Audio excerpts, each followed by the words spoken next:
ये सब ढोंग है मेरी बहनों, और मैं तुम्हें सच्चा ज्ञान प्रदान करूंगी, क्योंकि मैं तो स्वर्ग की अप्सरा हूँ, कोई देवी नहीं। लेकिन स्वर्ग की अप्सरा को भी प्राप्त करना बड़ा भाग्य है।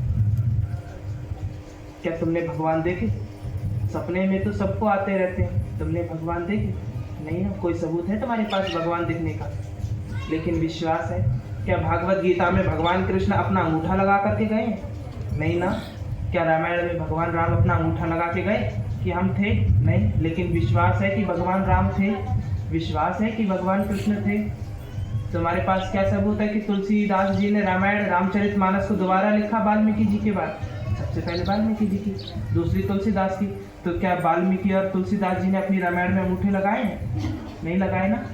तो कैसे विश्वास है कि इनने लिखी? केवल एक सच्ची भक्ति है। उसी सच्ची भक्ति से यदि आप यहाँ आज माथा टेकोगे तो अगले दिन तुम्हारा सिर ऊंचा करने के लिए यहाँ की देवियाँ बैठी। सिर ऐसी जगह झुकाना जहाँ से इज्जत मिलने की उम्मीद हो। हर जगह सिर झुकाने से अपमान ही मिलता है।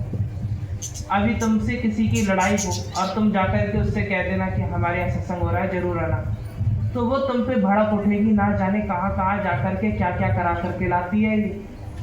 आज के समय में सबसे बड़ा दुख यही है कि लोगों को एक दूसरे के ऊपर विश्वास नहीं रहा। क्यों? क्योंकि विश्वास खोने वाले वो खुद हैं। एक जगह टिकते नहीं, एक जगह टिकोगे नहीं तो एक बात कभी मिलेगी भी नहीं। कोई कुछ बताएगा, कोई कुछ बताएगा। अभी मैं आपसे कहूँगी कि भगवान कृष्ण रात्रि में 12 बजे जन्म लिया। आधे से ज़्यादा ये कहेंगे क्या भगवान कृष्ण के समय में घड़ी थी? नहीं थी ना घड़ी। क्या सबूत है भगवान कृष्ण 12 बजे हुए? मध्य रात्रि, जो ना दिन में लगती है ना रात में लगती है, घोर अंधेरा। और घोर अंधेरा कब होता है? रात के 12 बजे। इसलिए 12 बजे का समय दिया। भगवान कृष्ण के समय में घड़ी नहीं थी, लेकिन विश्वास बहुत बड़ा था। दुर्योधन ने तो युद्ध में खड़े होकर के कह दिया था कि अगर ऐसे कृष्ण घर घर जन्म लेने लगे तो बात ही क्या होगी। जब वो कृष्ण के जमाने के कृष्ण को मानने को तैयार नहीं है, हम तो फिर भी धन्य हैं कि भगवान को कृष्ण मान रहे हैं। भगवान राम को अयोध्या वासियों ने धक्के मारने को तैयार हो गए थे कि ऐसे भगवान राम हमें पसंद नहीं है। क्यों पसंद नहीं है? क्योंकि उन्होंने सीता को इस प्रकार से उत्पीड़न कर दिया था कि सीता जी को धरती में समाना पड़ा। ऐसे भगवान को आप स्वीकार करेंगे? क्या करें, मजबूरी है। नहीं करेंगे तो समाज जूते मारेगी कि बताओ ये भगवान राम को गाली दे रहा है। अगर भगवान राम मेरे हैं तो वो गाली में भी भक्ति स्वीकार करेंगे। बहुत गहरी बात है, लोगों को बुरा लगेगा। अगर आपके माता पिता भगवान राम और सीता हैं तो अगर आप उन्हें प्रेम में भी गाली देंगे तो वो भी उन्हें स्वीकार होगी। इस सत्य से कोई छुपा नहीं सकता। अगर भगवान कृष्ण को आप सच्चे विश्वास से मान रहे हो और आप उनको प्रेम में गाली दोगे तो भगवान कृष्ण उसको स्वीकार करेंगे कि भक्त ने मुझे प्रेम में गाली दी है। और आप देखिएगा कि ब्रजवासी जब भी पूजा करते हैं तो गाली देके पूजा करते हैं। ये ब्रजवासियों की ओट है, भगवान कृष्ण को सीधे गाली देते हैं। क्यों? क्योंकि ये तो हमारा लाला है, इसे तो गाली दे सकते हैं हम।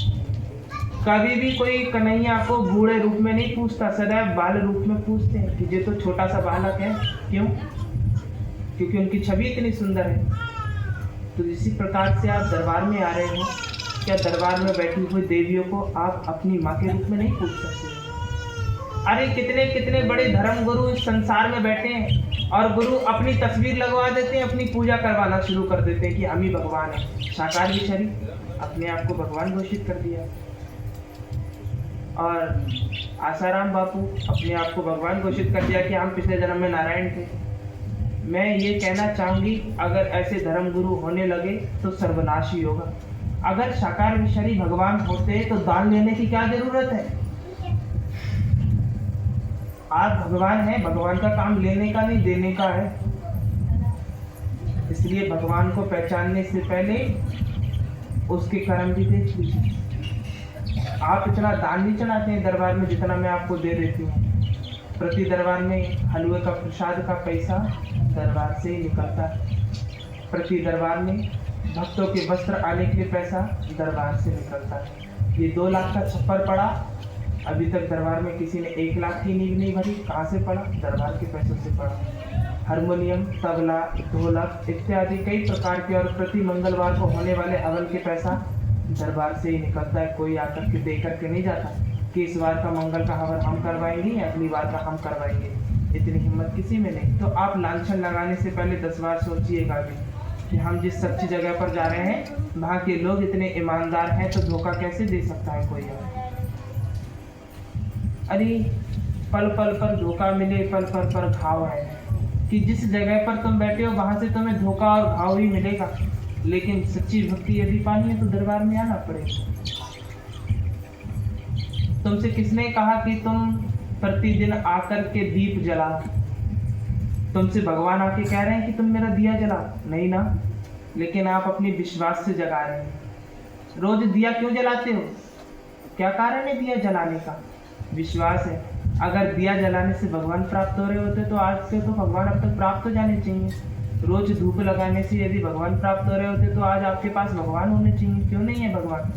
दीप धूप लगाने से कभी भगवान प्राप्त नहीं होंगे। ये ढोंग है। घी और खर्च हो रहा है, इतना रोटी में लगा करके खा लोगे तो कम से कम जिस्म से तगड़े हो जाओगे। हकीकत क्या नहीं, मैं मेरी बातों को चुभ रही होगी, लेकिन हाँ बात सच की है कि जो दोनों समय के दियों में जितना घी लगता है, इतना घी अगर रोटियों में छुपा के खा लिया जाए तो ज़्यादा शक्ति प्राप्त होगी। लेकिन नहीं, खुद के खाने के लिए, पचाने के लिए अन्न हो ना हो, लेकिन भगवान की घाटी में जरूर घी घुसेड़ना है। भगवान घी का भूखा नहीं है, भगवान कर्म का भूखा है कि तू दीप धूप जला या मत जला, लेकिन सदैव अच्छे कर्म करता रहे, मैं तेरे पास हूँ। क्या पता तुम्हारे बगल में ही भगवान बैठा हो रूप बदल करके, कोई भरोसा। वो तो छलिया है, किसी भी समय छल रूप में आ सकता है। लेकिन ये विश्वास है कि हाँ भगवान हमें प्राप्त है। मैं आपको बता चुकी हूँ। तराजू लीजिए, बड़े वाले जिन पे तराजू होते हैं, तराजू लीजिए और उन पे एक तरफ खुद बैठिए और एक तरफ भगवान को बैठा लिए, तो वजन किसका ज्यादा होगा, भगवान का या आपका? किसका होगा? भगवान का होगा, आपका होगा। क्यों? क्योंकि वहां भगवान अकेला है। इस तराजू पर भगवान बैठे हैं, इस तराजू पर आप बैठे, तो आपका तराजू इसलिए भारी होगा क्योंकि आप बैठे हैं और आपके भीतर भी भगवान बैठा है। तो आप भारी होंगे क्योंकि आपके साथ साथ आपके भीतर भगवान बैठा है। इधर राम अकेले है ना, इसलिए राम हल्के पड़ गए। इसलिए भक्त की भक्ति सबसे बड़ी है। भक्त की भक्ति से बड़ी और कोई आराधना नहीं हो सकती। क्या रखा है, रोज सुबह शाम दिए जला करके आरती कर रहे हैं, जय जगदीश हरे, ओम जय अम्बे गौरी। तो वो अम्बे गौरी भी कह रही होगी एक आरती सुन सुन करके थक गई हूँ, कोई दूसरा भी सुना दे। मैं तुम्हें रोज एक ही सुर सुनाऊंगी, सा रे गा मा पा धा नी सा, और रोज मैं तुम्हें वो 2-2 घंटा सुनाऊंगी। 2-4 दिन बाद तुम ऐसे लठिया लोगे, बोले चले जाए यहाँ से, रोज ही एक राग सुनाता रहता है, कभी कुछ अच्छा भी सुना लिया कर। तभी वो अगले दिन सुनाएगा, अरे सैया हमारे दिल में बैठे। बोले सैया, भक्ति के बीच में सैया क्या कर रहे हैं? बोले तुम ही तो कह रहे। तो एक चीज से आप भी उब गए ना। रोज मैं आपको एक ही धोती पहनाऊंगी, पहन लोगे आप? नहीं पहनोगे ना। तो रोज अम्बे गौरी जी की आरती रट्टा लगाने से अच्छा है कि उनको रोज एक नया कीर्तन सुनाया जाए। उनने फलाने गुरु ने कह दिया कि रोज जाकर के कपूर दिया जला लेना, और रोज जाकर के कपूर दिया जलाते वक्त अम्बे जी की आरती करना। अम्बे जी बैठी होंगी, आ रहा होगा आरती करने के लिए, जैसी आरती शुरू होंगी वो अपने कानों में उंगली उछेड़ लेती होंगी बेचारी। रोज एक ही आरती सुनाता है और रोज एक भजन निकाल करके लाओ तगड़ा सा, और बिना ढोलक मजीरा के लेकर के बैठ जाओ, घंटी बजाते जाओ, भजन गाते जाओ, देवी कहेंगी जय भगत बहुत बढ़िया है। रोज एक नई कथा सुनाता है। बोले वहां बैठ जाते फलाने गुरुजी, बोले एक तो इतने इतने बड़े पेट और ऊपर से दरबार के इतने बड़े बड़े गेट, ना खुद का पता ना अपने पेट का पता, जितना मिलता जाए उतना खाते जाएंगे। हकीकत बात है, गुरु का कभी पेट नहीं भर सकता। आप उसे अपनी करोड़ों की संपत्ति भी दे आओगे ना, तब भी उसको भूख रहेगी, कोई दूसरा मुझे आकर के और दे जाए। ये गुरु की आदत है। और हकीकत बात है, मैं अभी तक जितने गुरु देख चुकी हूँ, कोई भी बिना पेट का है ही नहीं। इधर मेरी तरफ मत देखिए, दूसरे गुरु को याद कीजिए, यहाँ पेट उठ कुछ नहीं। ठीक, आपको देखिए पंडित भी आपके हवन करने आता होगा तो उसका जो है 9 महीने जैसा पेट निकला होगा। खा खा के पेट भर रहे हैं, शर्माओ मत। तुम सब बालक वाली हो, यहाँ इसका दुख कई कुआरी बैठी। तो आपको देखिए, जब ये पंडितों के बस में अपने पेट को कम करना नहीं है, तो ये क्या तुम्हारे कष्टों का समाधान करेंगे? नहीं कर पाएंगे भैया। इनको खुद बैठ के खाने की आदत पड़ गई है। 2 आहुति डालेंगे, ओम भूर्भुवः स्वः तत्सवितुर्वरेण्यं भर्गो देवस्य धीमहि धियो यो नः प्रचोदयात् स्वाहा। बस हो गया हवन। लाओ हमारी दक्षिणा दीजिए। और दक्षिणा के रूप में अगर तुम्हें चिंगारी लगानी हो ना, तो वैसे तो 250, 300, 400, 500 रुपए हवन की दक्षिणा जाती है। तुम कहना पंडित जी 51 रुपए रख लो। पंडित जी ऐसे तिल मिला जाएंगे। अरे नहीं, हमने 2 घंटे का हवन कराया। कहना पंडित जी वेद में तो यही लिखा है कि पंडित को मुट्ठ बंद कर करके जो दक्षिणा दे दी जाए पंडित को वही रख लेनी चाहिए। तो पंडित जी के हवन करने के 500 रुपए कहाँ से हो गए? पंडित जी के यज्ञ करने के 10,000 रुपए कहाँ से हो गए? आप हल्की से हल्की भागवत कथा कराएंगे तो कम से कम 1 लाख रुपए खर्च हो जाएगा, हल्की से हल्की। और भंडारा कराओ तो 1-1.5 लाख रुपए मान करके बैठ जाओ। और भागवत कथा करने वालों की दान दक्षिणा कहीं लिखी है? आप लोगों ने भागवत कथा तो सुनी होगी। भागवत कथा में वो खुद कहते हैं कि गुरु ने हार पाए कि दक्षिणा मिले ना मोल, तो जे क्यों दक्षिणा ले रहे हैं? लो इन्हीं का चिमटा इन्हीं को बजाया करो। कहना आओ कोने में मिलो कभी अकेले में, आपसे 2 बातें करनी है। ये सब ढोंग है। और इस ढोंग में तुम्हें बहुत अच्छे से देखो, गांव का इंसान होता है बहुत सीधा, इतना सीधा जिसको केवल यही मतलब है कि मैं खुश रहूं, मेरे घर वाले खुश रहें। लेकिन उसकी खुशी में आग लगाने के लिए भगत और ये भागवत करने वाले बड़े तैयार हो गए हैं। हर घर में तो तुम्हें देवता प्राप्त होंगे। पता नहीं भैया बैकुंठ यहीं आ गया है, बैकुंठ में जाऊंगी मैं, देख करके आऊंगी, कहीं गद्दी उद्दी तो खाली नहीं हो गई है तो तुम्हें भी ले जाऊंगी वहां पे। हर घर में एक देवता प्राप्त होगा। और जहाँ देवता ना प्राप्त हो वहीं आकर के मुझे बता देना, उसके यहाँ भी मैं कह दूंगी तुम पर इन वाले देवता की कृपा है, खुद ही प्रकट हो जाएंगे देवता उसके ऊपर। देखो घर घर यदि देवता प्राप्त हो, मांस चीर खाए के कि देवता भाई प्राप्त, अंधी कोड़ी राज रखे कि ना नाच करे ना आज करे। ऐसे देवताओं का क्या करें? देवताओं को मानना है तो देवता कौन है? सच्चे कर्म की आस्था जो दिखाए आपको पवित्रता का रास्ता। अगर विश्वास है तो सच्चे कर्म के मार्ग आपको प्राप्त जरूर होंगे। मैं कहती हूँ कि सामने ये जो 4 पहिए का वाहन खड़ा है इसमें भगवान बैठे हैं, तुम विश्वास करोगे? नहीं करोगे। क्यों? क्योंकि ये वाहन है। मैं कह रही हूँ वहाँ जो देवी बैठी है उसके अंदर सच्ची देवी है, विश्वास करोगे? हाँ, एक घड़ी को विश्वास कर जाओगे क्योंकि वो मूर्ति है। आपने उन वस्तुओं पर विश्वास करना सीख लिया है जिन्हें आकार दे दिया है। सोचो तुम्हारी एक आंख होती तो क्या करते? तो भी देखते ना एक ही आंख से। मजबूरी का तो फायदा दुनिया उठाती है। आपको क्या मिला?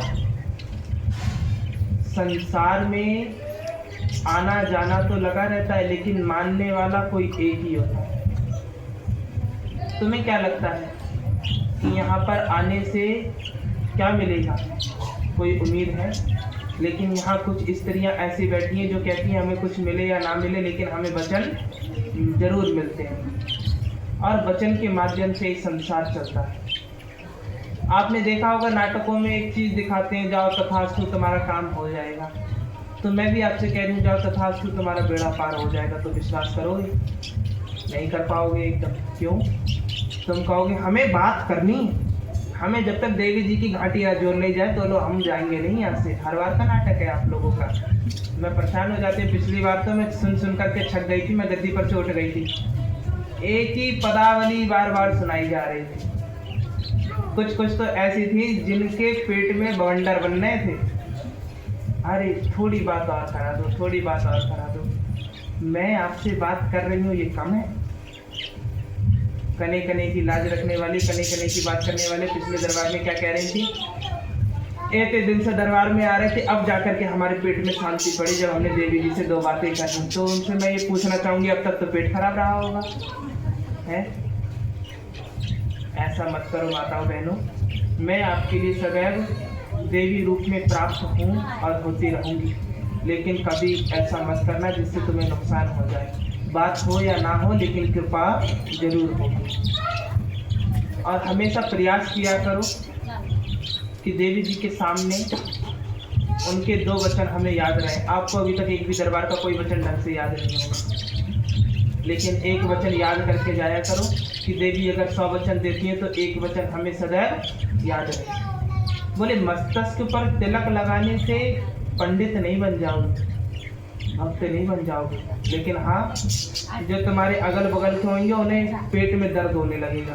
बड़ा पंडित बने घूम रहे हो, बड़ा तिलक टीका लगा करके घूम रहे हो, किसी को फर्क पड़े या ना पड़े लेकिन तुम्हें टोकने वाले 10 खड़े मिलेंगे। अभी तुम जय लंबा टीका लगा करके जाना, अरे क्या पंडित उंडित बन गए। आज के समय में व्यक्ति भक्ति का काम करते देख ले तो विरोध इस तरीके से करता है जैसे किसी की लड़की छेड़ा है। कुछ कह रही है?